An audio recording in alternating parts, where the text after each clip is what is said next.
En mai 1936, il est décidé de développer un nouveau char lourd qui devra respecter les spécifications minimales imposées en novembre 1936. Il devait être une version agrandie du char B1 bis. Sa conception était basée sur sa mission principale de l'assaut des points les plus fortifiés de la ligne Siegfried. Seul un char de démonstration était conçu et armé pour la présentation officielle.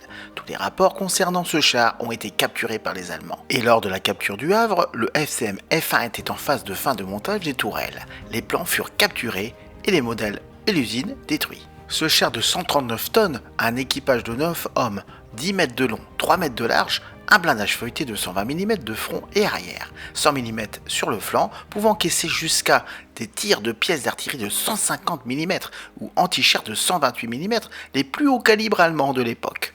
Deux moteurs de 550 chevaux le propulsaient à 24 km/h sur route, avec seulement une infime perte de vitesse en montée.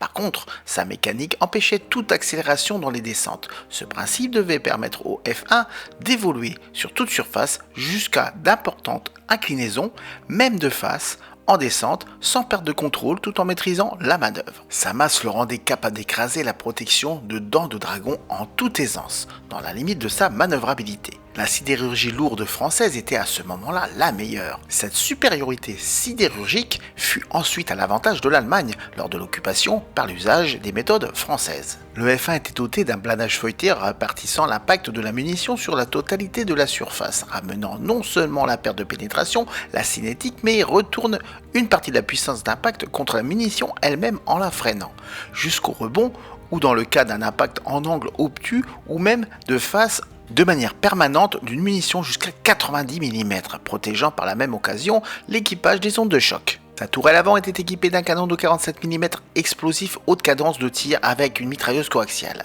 Une seconde version de la tourelle avait été envisagée, emportant un canon de 75 mm appareillé et une mitrailleuse coaxiale. La tourelle arrière était équipée d'un canon de 90 mm haute cadence de tir de 12 coups par minute, faisant feu des obus de 10 kg à 845 m/s.